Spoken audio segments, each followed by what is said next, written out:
예수님은 오늘 본문에서 두 번째로 이제 자신의 순환과 죽음, 부활에 대하여 말씀하십니다. 첫 번째 말씀하셨을 때 그때 나타난 제자들의 반응, 특히 베드로의 반응은 그것을 부인하고 거부하는 것이었습니다. 그렇다면 이제 변화산 사건을 목격하고 또 간질병 아이를 치유한 그 모습을 본 이후에는 제자들의 반응이 좀 달라졌습니다. 예수님의 그 죽음, 그 말씀이 진지하다는 사실을 알고 나서는 매우 근심하는 것입니다. 아직 부활이 무엇인지 올바로 알 수 없던 제자들은 예수의 순환과 죽음이 피할 수 없는 사실로 드러날 것을 알고 이제 매우 근심, 슬퍼하는 것입니다. 그런데 첫 번째 예고, 그 죽음과 부활 예고 이후에 나왔던 그 장면이 변화산 사건이었는데요. 놀라운 어떤 사건이 펼쳐졌습니다. 근데 두 번째 예고 이후에 나오는 장면은 오늘 본문 성전세 사건입니다. 앞의 내용은 그래도 이해가 되죠. 예수님이 죽음과 부활을 설명하시고 변화사에서 변하신 모습 이해가 되는데 오늘 본문 이 성전세 사건이 그럼 과연 예수의 죽음, 부활과 무슨 연관이 있는지 궁금하게 됩니다. 24절에서 이제 반세계를 받는 자들이라는 말이 있는데 이 반세계를 받는 자들은 그 로마를 위하여 세금을 거두어 들이던 속칭 세리를 뜻하지 않습니다. 그 세리를 의미하는 것은 아니에요. 이들은 그 성전을 위해 율법에 부과된 대로 돈을 거두어 들이는 일에 종사했던 자들입니다. 그러니까 로마를 위해서 일했던 그 세리들과는 다른 자들이에요.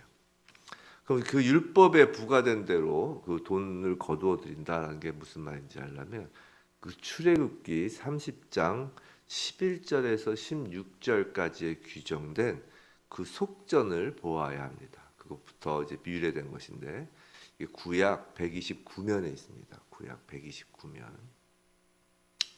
제가 좀 읽어드리겠습니다. 구약 129면에 있는 건데 출애굽기 30장 11절에서 16절까지예요. 천천히 읽어드릴게요.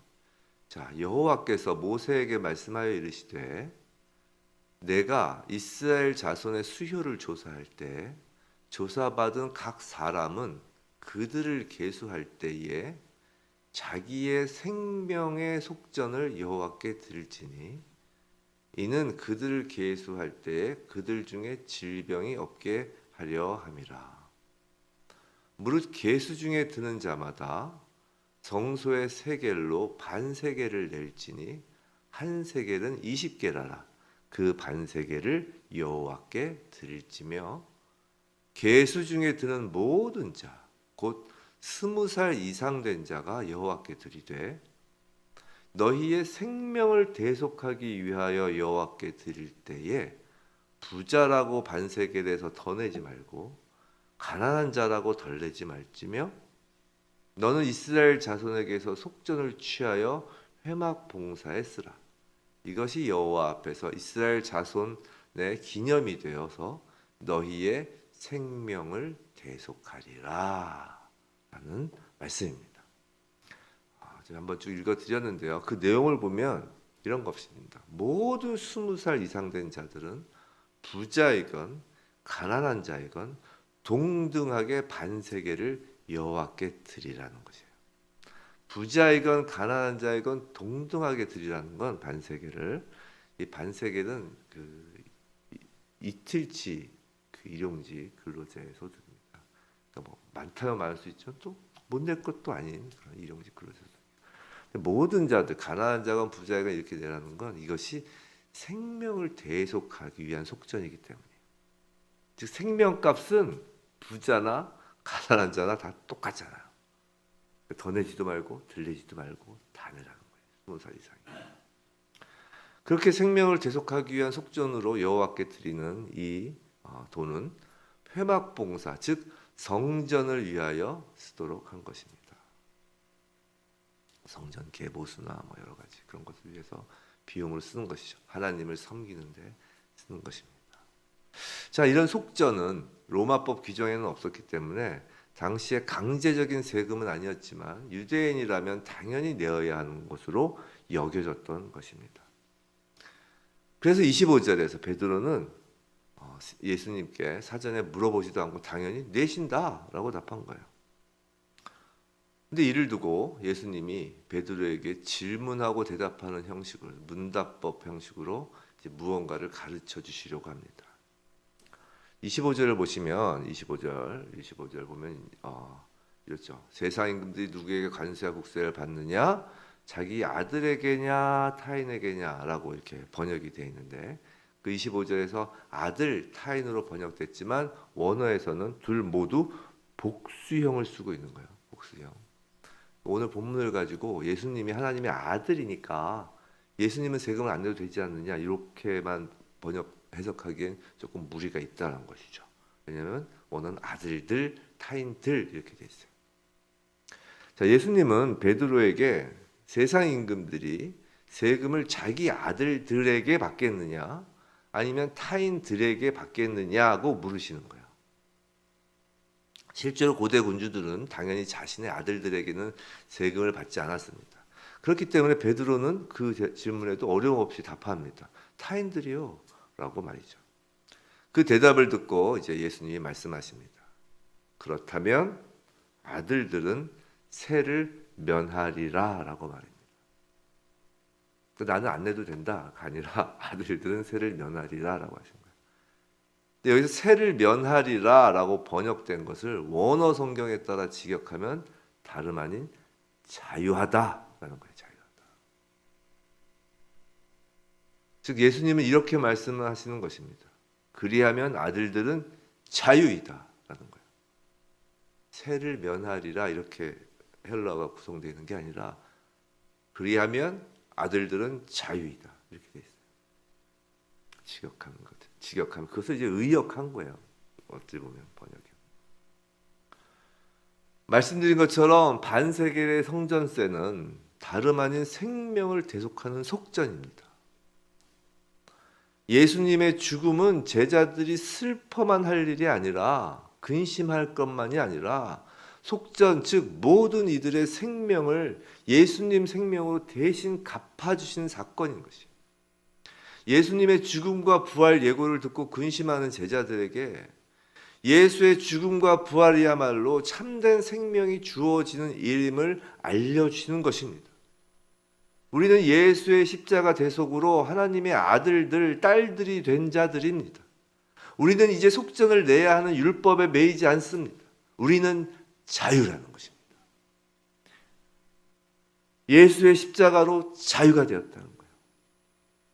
그런데 예수님은 하나님의 자녀들의 그 자유를 선포하시는 것에서 그치지 않으시고 부활하시고 재림하실 때까지 부활 승천하시고 또 재림하실 때까지 그 사이에 사는 우리 그 기간 동안에 사는 이 땅에서 살아가야 할 모든 하나님의 자녀들에게 주님이 주신 자유가 무엇인지를 몸소 보여주십니다.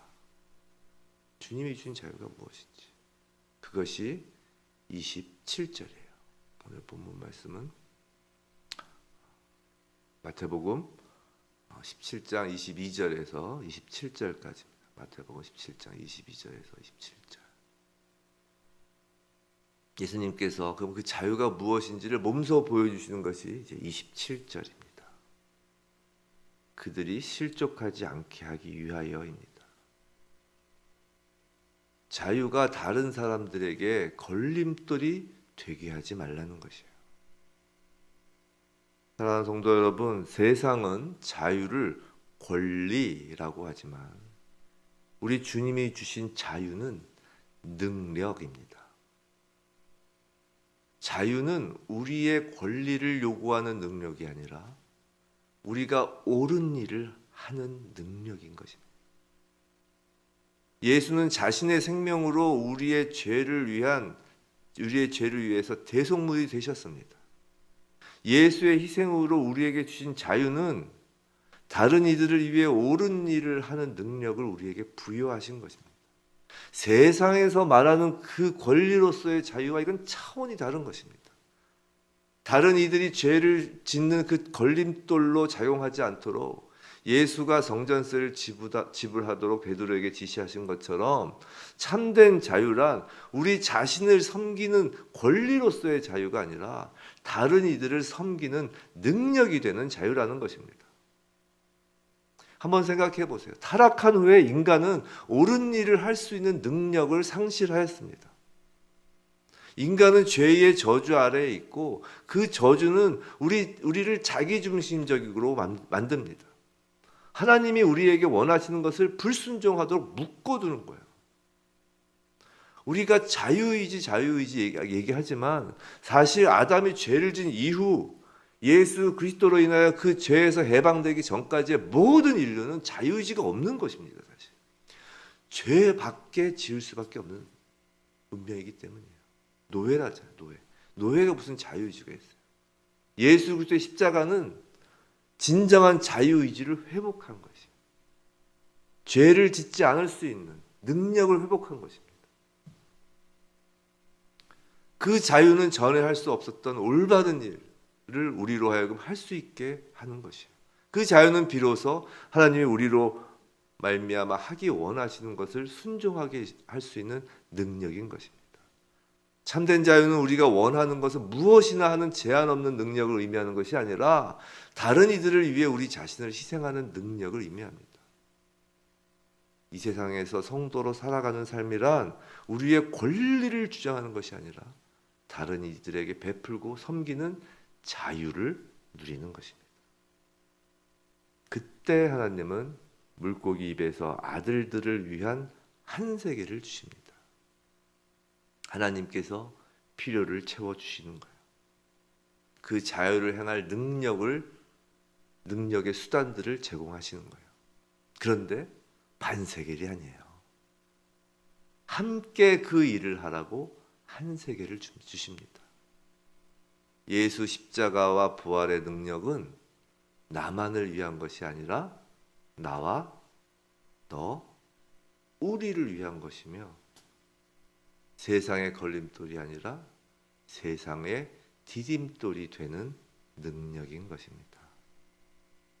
우리 모두 권리로서의 자유를 외치며 세상의 걸림돌이 되는 것이 아니라 섬김의 능력으로서 자유를 실천함으로써 세상의 디딤돌이 되는 멋진 하나님의 자녀에게 그런 하루로 오늘 하루 살아가는 인생 되길 주님의 이름으로 축원합니다.